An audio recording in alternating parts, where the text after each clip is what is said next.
thank you for being part of episode number 45 of MTTV for Metal Talk. It's great to see you. How are you today? It's my pleasure to be here, doing very well. It's a sunny day, so yeah, everything's good, just relaxing.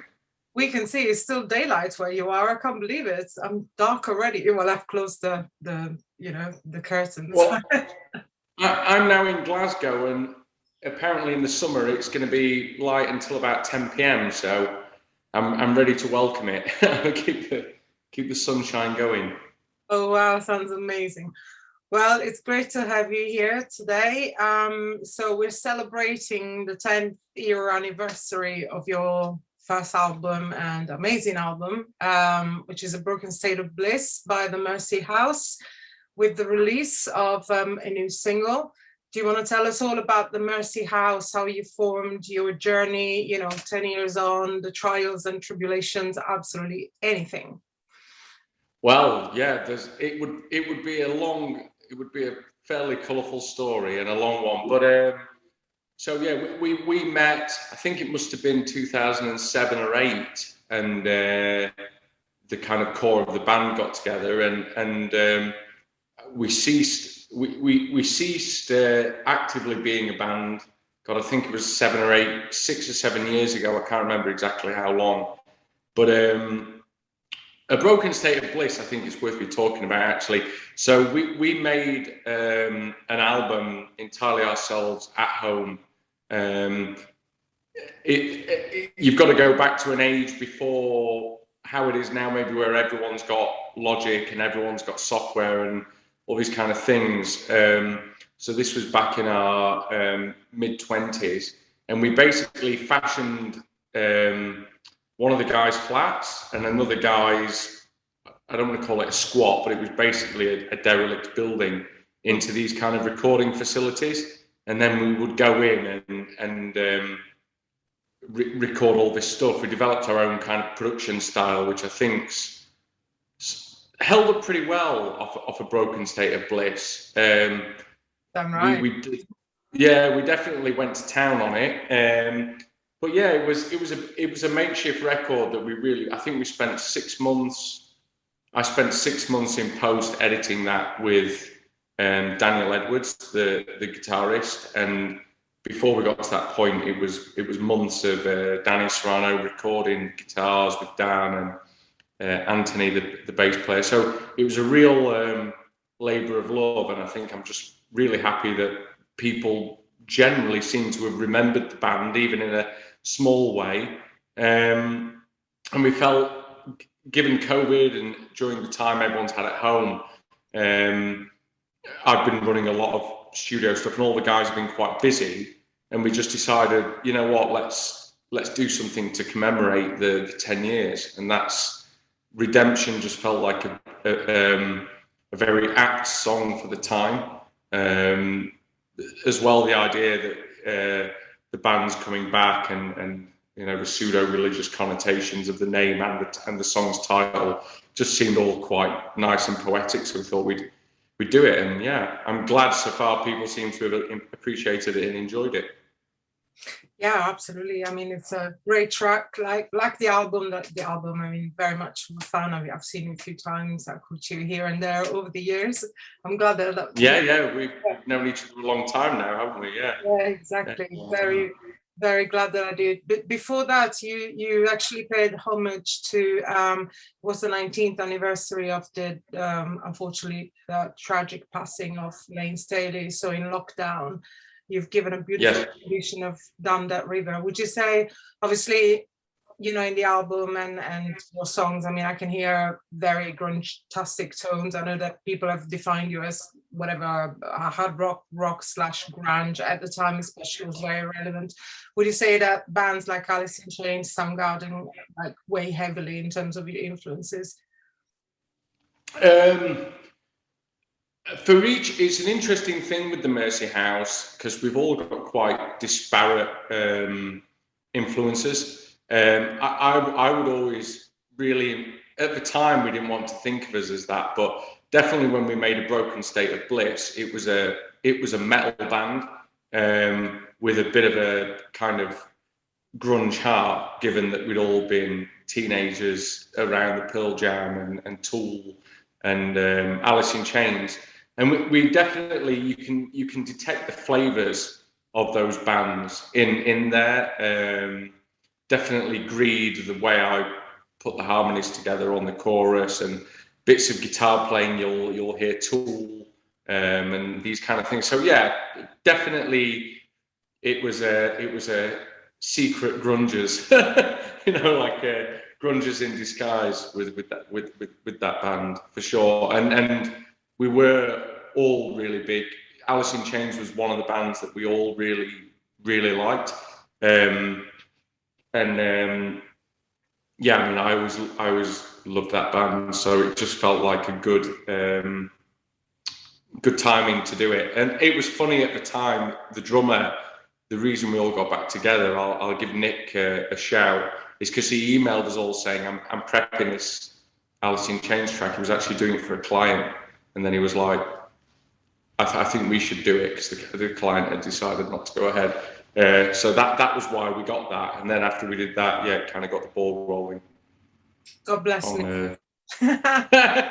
Nick's been going on for years, to be fair to him. He's been trying to get us to do stuff for a while, so yeah, it's nice to get it done. Nice. But I mean, obviously the album was extremely successful. You were big, I remember, and obviously, you played Download, you played Bloodstock. Greed was added apparently as a download for the video game Rock Band. How did that happen? Yeah, it's funny whenever someone says you were really big, I always feel like saying I've lost weight since then, but they're bad jokes. Yeah, the guitar, it was actually funny with Rock Band. So at the time when we were a very young band, Kerrang and Guitar Hero was huge, and Kerrang ran a national competition for a band to get their song on Guitar Hero, and we just sent a submission for fun, got into the finals, and then we were lucky enough to have a fan base who kind of voted a lot for us, and then we went and played at the Kerrang headquarters, and we won. I think there's a 2-page spread in one Kerrang, just of the Mercy House, and about us and the competition, and we won. And then it was funny, we won, signed the kind of agreements, the publishing, etc. And then Guitar Hero decided not to release the game at the last minute. So we'd had all this press around Guitar Hero, and then they cancelled the game, cancelled the franchise, and then Rock Band got in touch. I think they'd obviously seen the press and everything else, and one of the publishers for Rock Band got in touch, and they said they really wanted Greed, and I think they actually I think there was another song, Lead the Way, that was on there as well. So it's kind of funny, if you go on YouTube, there used to be some people playing the game. I think it became well known because the bass part was very difficult. It's quite funny, but yeah. Awesome, I should try that. Excellent. Absolutely, yeah, you're a great bass player. You should give that one a bash. It'd be fun to see. So what would you say is the highlights of your career? I think for the band, I think the best thing we did was getting that album done. It was testimony to determination and seeing things through. I think playing Download was a real big deal for us, because it's like the ultimate validating thing for a heavy rock band. So that was very nice. I mean, for myself personally, since I've taken great pleasure in the music I've done on my own, and I'm proud of that. But definitely for the band, that album was a big achievement. And listening back now, I still haven't heard anyone go to those lengths on a debut album. We really did pull out all the stops. So yeah, I'm glad it's there and it's stood up well. Yeah, you've done an amazing job. It is a great album indeed, and powerful. I mean, there was a lot of blood, sweat, and tears on that album. a few tantrums as well, probably.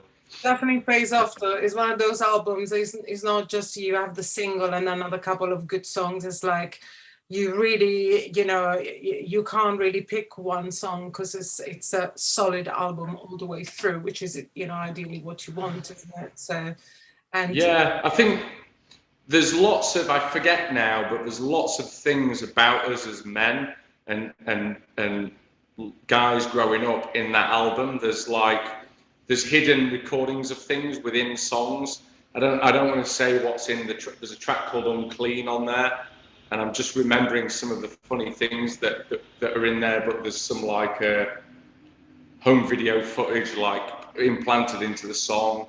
And then I think there is a song called My Disease, and unfortunately I was very ill during the making of the album, and it was funny that DANY came with me to the hospital on the day we made the song My Disease, and there's a scream in the middle of the song that people always thought, I'm just saying little anecdotes, it doesn't matter, but there was a bit in the middle of a song and people thought I was doing a death metal scream, and it was actually, no, I was just actually really ill and my voice totally broke, and we just kept rolling. So there's little funny things because the track was My Disease, and that was on the day that this thing happened, and me and DANY decided to finish the album, went home and finished recording. It was just little nice kind of camaraderie things in there.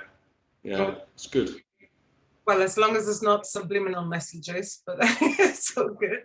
No, there's nothing. No, if you play it slowly backwards, it probably sounds like an episode of Rainbow or something. But no, it's nothing, there's nothing dark in it. No, nothing satanical or anything like that. So you've had a few lineup changes. However, the core of the band has pretty much always stayed the same. You're currently 4, which is obviously yourself, Danny Serrano on guitar, Daniel Edwards on lead, and Nick obviously on drums. Are you going to be getting a bassist, or you will do without? Well, all of us play. So with Redemption, Anthony, who was the band's main bass player. I mean, actually, when we did Download, we had a different player, Mickey Fazzini, who we're still good friends with. Anthony, we were doing some stuff in lockdown, all of us, and it was just, Anthony was just busy, and we decided just to go ahead and kind of do this 10-year thing and work on a few bits and pieces. But for now, I think the band will just, we will work as we work and make music, and I think with the Mercy House now, it's a thing where there's a special kind of sound that we managed to get when we work together, and we all enjoyed doing that, and we'll continue to work on things.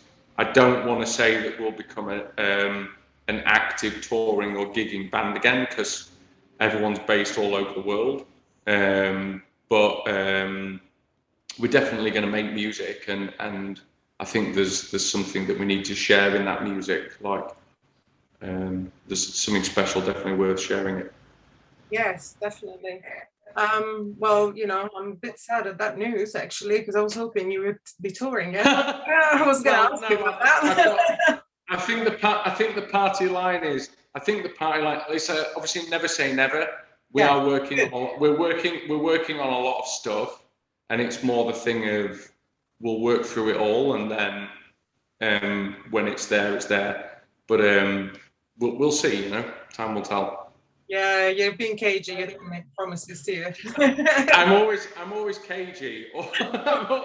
I'm always cagey about it, because you never know with this group of people, and you never know how it'll go. But yeah, if the right things line up, then who knows? Maybe. Fair enough. I have to ask something. Redemption, great song, love the video, and for everyone obviously who will be watching this, please go check it out, because it's really, really good. I have to ask, you have to explain the Nokia to me. Is there some sort of That was the Nokia, the phone. That was that was the director. I've got a lot of, you know, you have these things lying around sometimes, and just stumbled across it. We thought it would be kind of funny to have this phone ringing thing, and obviously the band's not been around for a long time, and we do get asked, even throughout the last 6 or 7 years, we'll get quite a few emails saying, "Oh, are you guys together? What are you doing?" And we've always been clear in being unclear. So we just thought the phone was a fun idea, and the director said, when he heard I'd got this phone, we'll bring it and we'll use it in the video. So that was it. I thought it was a reference to, like, you know, it's because it's 10 years ago, you know, you have a very old Nokia, like, instead of having like the I think there was something to do with that. I could have made it sound more poetic, couldn't I? I haven't prepared my notes very well, but no, it was just one of those things on the day. There was quite a few things that were just worked. We hadn't seen the location until we got there. We had an idea and a concept, and that's just became part of it. It's interesting that the style of the production on Redemption and it was actually live. Like, the recordings are all. There's no real overdubs. It's actually like the sound of the band. It's funny, there used to be a fan video on YouTube somewhere that when we were first playing that song at gigs, but we hadn't released it, and it's very, very similar. For anyone who's interested, we wanted to do something that was really real and authentic. So yeah, that was it. A couple of vocal overdubs, and I think that was about it. Excellent. Well, great results. So congrats on that. I want to get a bit serious for a moment. You are renowned for being a band that, you know, once you were obviously on the live scene, obviously you've been on hiatus now for a while, but you were renowned for having this extreme energy, literally like almost raw, brutal, even, you know, extremely intense performance, and you could feel the tension and this angst, shall we say, which I always thought that is fundamental in a band, you know, because at the end of the day, you can be good musicians, etc., but performance is equally as important, and ultimately is the message that you're trying to convey, and especially with you know, the honesty in that sense, you know. And that's what makes it special. That's obviously my very personal opinion, but how do you feel 10 years on? Do you still feel that kind of angst, and do you still feel that you have that intensity as a performer? Absolutely, yeah. I mean, it doesn't go anywhere. The shot, I think you can see from the video, there's still an intensity there with the guys. I think you can still hear it. I think there was a little bit of a statement coming from the band in doing a track like that as well, just in terms of we can still do this, you know. It's still kind of in the remit, and yeah, I don't know. The band always had a bit of a "fuck you" mentality, and I don't mean that in an aggressive sense, but it was. How could you say, we were perfectly balanced? We had a chip on both shoulders, and I think that I think that's still there. I think you hit it perfectly as well, Danny. Like, when you do it, you've got to mean it, and I think that that's something that gets lost. I find even when I'm doing work on my own, I often bring that into work. People are like, "Wow, you really like." They'll think you're overperforming. I'm not overperforming. It's an expression of what I'm doing. If I want to just get on the stage and not do anything, I don't know. I personally, there's a time and a place for that, but not when you're playing rock and roll or if you're playing heavy music. And I think the Mercy House was a band all about frustration and anger. That's what it was about, and that's therefore, if we're going to make that kind of music, it has to be there. Yeah, if it sounded even remotely contrived, I wouldn't do it, and I don't think and I think we would just say that's that. But for the time being, it's there. So, you know, I think it was good to put it out there. One interesting thing on that note, though, is that I think you'll remember this as well. As obviously you've gigged a lot yourself and done and played in many bands. It's interesting coming out, releasing a thing like this time, because it doesn't feel. I might be old now, I might be out of touch, but I don't feel like there's as much of a scene for that kind of music as there once was. And it was interesting looking out there in that genre that there still feels like a lack of authenticity in amongst it, and I hope that, and I'm sure there are many bands that are kind of have that hard edge and are out there, and I'm just not aware of them. But I think there's a definite place for it. I have to agree with you on that. I think that in a way, I consider myself very lucky to have lived in that particular era, actually, and have been able to enjoy the best of the scene, shall we say. Yeah, I mean, certainly in London now, it feels like a very, very different place. It was one of my, I'm still there regularly, but it was one of the reasons for going was that it just doesn't feel like there's that kind of energy is around anymore. And I felt like I'd see bands and it was the same people in a different lineup doing the same thing that they were doing for the last 10 years. It just kind of felt a little bit staid. So yeah, I don't know. Yeah, not trying to be negative. Sorry, just came out that way. No, yeah, no, I totally understand where you're coming from. So, what would you say at a on a more personal level?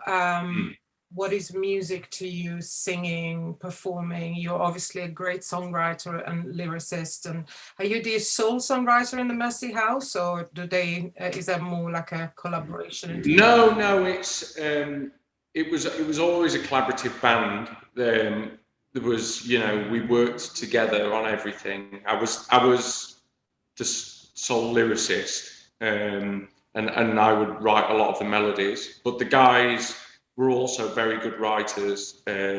Danny, Nick, and Dan and Anthony as well. They were all good songwriters. I mean, there's a track for anyone that's interested. On A Broken State of Bliss, there's a track called Lead the Way, which was written, came from the bass player, and then I wrote the kind of parts together and we worked on that. And then Greed was something that Danny had some of those riffs lying around, and we kind of came in and brought it all together. Uncleans was a Dan Edwards track. Inversions, which is a really great song, was one of Nick Schlesinger's songs. So we always came together. I guess I would always thread stuff around and kind of pull the tracks in certain directions. But yeah, everyone was writing all the time. Redemption was, I think that was one of the last songs that we wrote with the album lineup. So it was written a while ago and we kind of came back to it. Mm-hmm. Where does the title come from? A Broken State of Bliss. I love that title, by the way. Oh, thank you. That was that was one of my ideas. I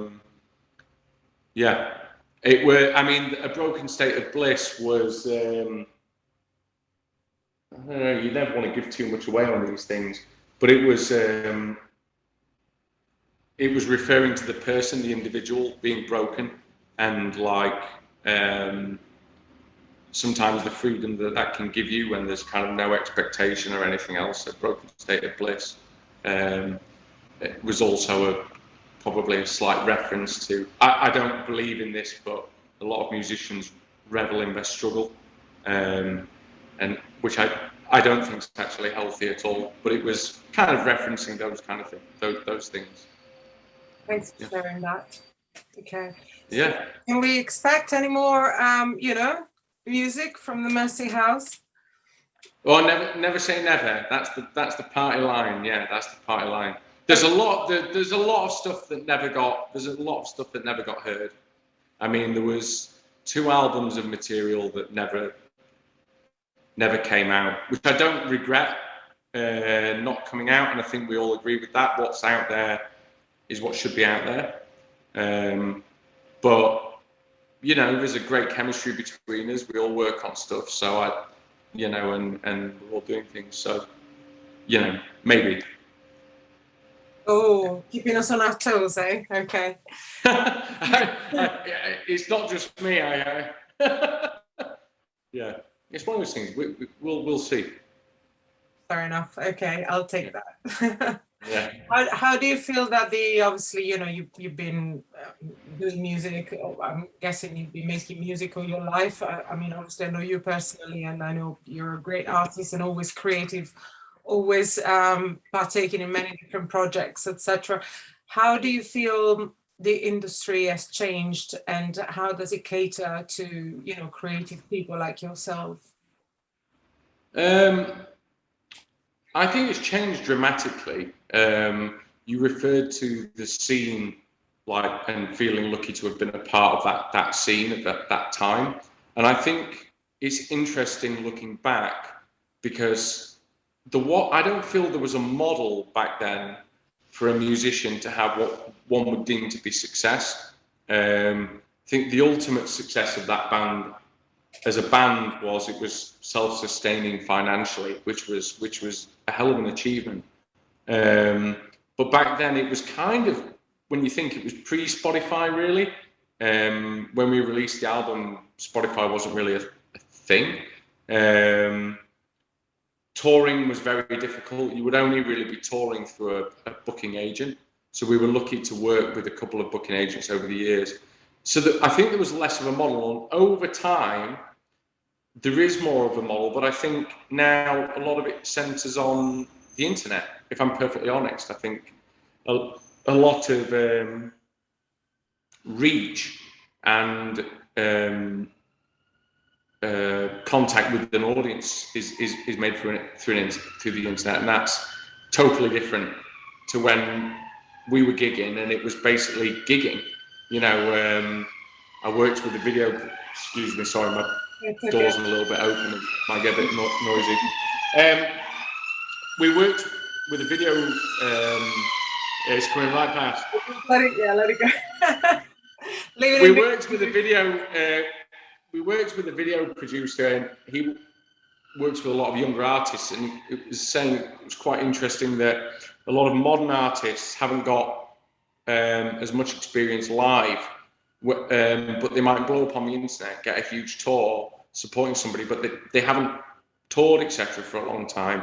It's so I think now the model's very different. It's all about, like, they've turned the industry almost into a video game, and it's dominated by numbers instead of what I feel would be artistic credibility. So you can have a fantastic song, but if the band don't have an agent, don't have a publishing company, etc., if they're not investing heavily into, like, algorithms and the internet, then you'll never hear of them, because it's, I don't know how you describe it, it's kind of got this glass ceiling effect. That's what I feel.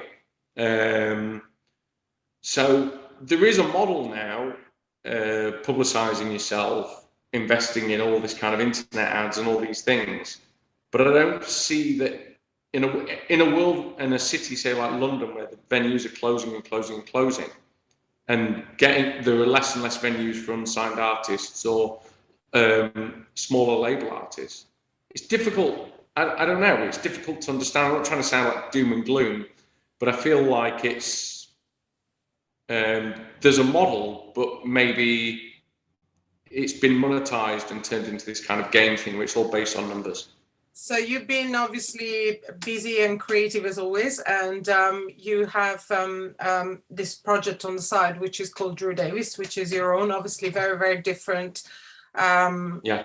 A lot of, like, ethereal nuances, kind of Bowie-esque, but that makes it, you know, the depth of it is ever so emotive, I found. Thank you. beautiful. I have to admit that song X and Y nearly made me well up. So I'll blame you for that. I'm good. Beautiful Yeah. song, really gorgeous. Yeah, tell me about it. Where are you with that? And obviously you've released an album, haven't you? Yeah. Well, I've been working on that music for a while. The record that we put out was funny. I think the last video and the album was scheduled 2 weeks, well, right at the start of COVID, and all the agents and everyone said, "Oh no, it'll be fine. You know, it'll all blow over." So we kind of released it, and then didn't blow over. But yeah, I write a lot on my own. I have done for years, and that was a body of work that was, yeah, tremendously personal to me. We made that record very quickly. I wanted it to sound very live and real. It was done in about 2 weeks of sessions in London, and then very quickly mixed, mastered. But I really like how organic it is. I mean, now I'll be honest. That's my main project now. Is doing that. Given that there are a few other surprise projects I'm working on that will come out, and I think people will really enjoy. Some in heavy music as well, that I've been working with, writing for a few people. But yeah, the solo stuff is kind of what I enjoy doing the most now, and I've made another album for that. I've got another 2 albums actually ready. That was my pandemic project, basically. I turned my Camden place into a bit of a recording studio, and just I hate it when artists go, "Oh, I did it all myself." But you did. I kind of no, not all of it. Not all of it. I'm not that gifted technically on everything. But, I mean, no. Well, it's actually the second thing's cool. Like, I actually work with some of the Mercy House guys. They've actually recorded on some of the second record, and part of it. It is stylistically very different, but I've got some stuff that really, I think, plays into both styles that I'm into. So I've done some weird kind of songs that I think bridge genre. Maybe no one will get it, but I'm kind of excited to put it out there. Sounds exciting. Yeah, and see. Can't wait to hear it. Excellent. Yeah, it's weird, but it's pretty badass. So I feel like it's got a bit of the intensity, aggression, and everything. I've found a way to channel that into a different style of music. So there's still going to be songs like X and Y and everything else. But I've managed to merge that with influences like Faith No More and kind of, some weird stuff. I've really got into, there's an Australian group of artists, kind of alternative pop guys like Kieran Callanan and Alex Cameron. These kind of like very unusual artists. I've tried to challenge a bit of that. I'm not going to ramble too much on that. I could ramble forever. And are you going to take that live? Are you going to be performing? Yes. You are? Yes. Yeah. That will be, there's a number of live things I'm intending on doing. I don't want to give timelines because I've moved city, and then I don't want to say it'll be then or then. But the second half of this year should be a lot of activity with that. And my plan is I'm assembling a band in Scotland, where I am now, and then there's still the band in London. And my idea is to kind of, I'll be moving around doing lots of things. Yeah, it's going to be busy. It's going to be busy. Fantastic. We are running out of time, so I think this is probably a good place to just say thank you so much and wrap it up before we get cut off completely, and then I won't have that opportunity. But yeah, thank you. It's been absolutely amazing talking to you. Lovely to see you. Obviously, it's always nice to see you, and you look well, and sounds like you've been super productive, and I can't wait. Well, I just want to say thank you as well for speaking to me and asking about the band, and anyone watching it. It's greatly appreciated, the support, and it goes tremendously far. And yeah, just thank you, Danny, as well. Like, thank you for being a supporter, and yeah, I look forward to seeing what you do in the future as well. With I know you'll be working on a few things too. Thank you. Yes, yeah. definitely. Our paths will definitely cross again. So yeah, no, I'm sure. All right. Thank you for being on Metal Talk today. My pleasure. Thank you, Metal Talk. Okay. See you soon. Bye now. See you. Bye bye. I'm just a man.